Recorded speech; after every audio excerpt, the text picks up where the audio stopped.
मंचावरील सर्व दिग्गज मान्यवर, माझे स्नेही आणि आपण सर्व मायबाप रसिक, हरिभाऊचे चाहते आणि कलेचे भोगते आणि या कलावंत नगरीतले सगळे नागरिक सर्वांना अभिवादन करतो आणि या प्रदर्शनीचं जल्लोषात, उत्साहात, आनंदात उद्घाटन झालं असं जाहीरपणे करतो.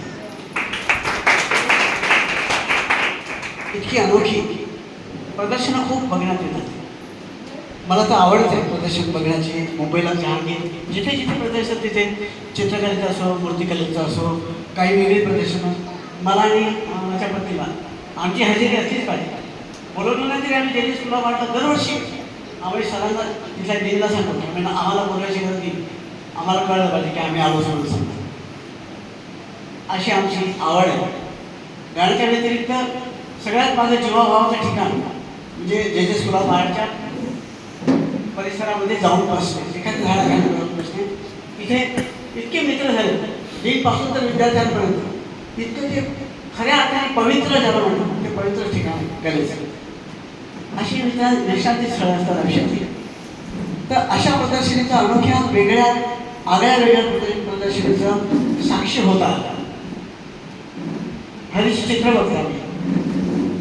काय काय म्हणावं की आमच्या मराठीमध्ये शेर असं म्हटलं होतं की जेथे नसेल डोळा तेथील सूर्य काळा, जेथे नसेल डोळा तेथील सूर्य काळा. खरं आहे, एका अर्थाने ते खरं आहे की सूर्य डोळा नसेल तर सूर्य काय सगळंच काळं असतं आपल्याला. पण आपल्यासाठी हरीसाठी ते काळं नाहीच. जे जसं आहे तसं आहे, कारण तो त्याच्या अंतर्मनाच्या त्या नजरेने तो बघू शकतो. सगळी माणसं बघू शकतो, तो चित्र काढू शकतो. ही जी व्यक्तिचित्रानं सगळी बघितल्यावर कोण म्हणेल की त्याला दृष्ट आहे, कोण म्हणेल की त्याच्या डोळ्यामध्ये एवढा मोठा दोष आहे. मला सांगितलं होतं आणि माझ्यासाठी आनंदाची गोष्ट आहे की तो गझलचा चाहत आहे, माझ्या गझलच्या प्रेमात आहे. ही माझ्यासाठी अत्यंत मोलाची गोष्ट आहे. म्हणून जेथे नसेल डोळा तेथे सूर्य काळा. पण आम्ही आत्ता एवढ्यामध्ये मुंबईला कार्यक्रम केला होता शिवाजी मंदिरला.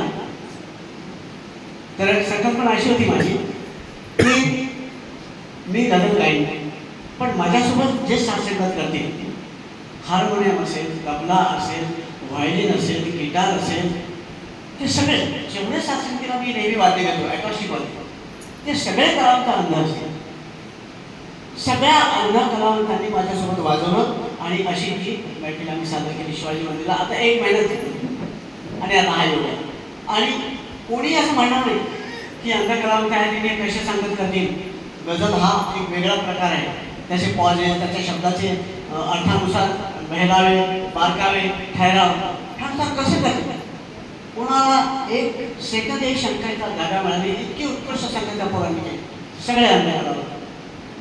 असा तो अनोखा प्रयोग केला आणि आज इतका सुंदर योग आला की हल्लीच्या प्रदर्शनाला येत आलो. खूप सुंदर आहे आणि मी त्याला सुरेश चिंतितो. कुणाला मी अनेकदा आलो आहे, मैफिल केली आहे, कार्यशाळा पण घेतली आहे आणि खूप मला आवडतं कोकण हे गाव. आमचा नावांचं गणपती हे सगळं भाग मला दरवर्षी यायला आवडतं. आम्ही येतोच. कधी आजराच्या जांभरूला राहतो, कधी नावांना ठेव्या तिथे राहतो कुठे. आणि खूप आवडीच्या लोकांमध्ये यायला मिळालं, त्यांच्यात वावरायला मिळालं, त्यांची कला बघायला मिळाली की एक ऊर्जा मिळते आपल्याला, एक उत्साह येतो, एक शक्ती येते आणि आपल्या उत्साहाचं पुनर्भरण होतं आणि पुन्हा आपण डोळ्याजवळ कामाला जातो. एरवीच्या कार्यक्रमानिमित्त सगळं भटकणं फिरणं होतंच. पूर्ण हिंदुस्थान बाहेरच्या देशांमध्ये जाणं होतं.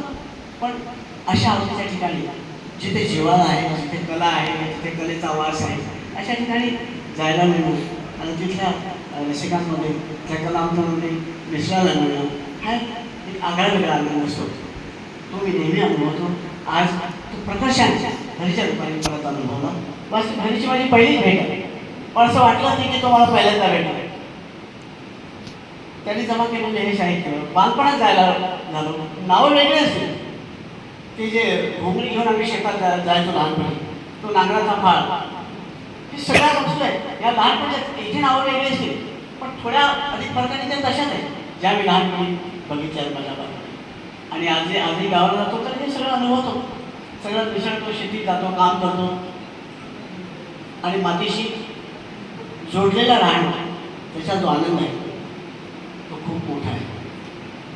मी माझ्या विचाराला शब्दाला विराम देतो.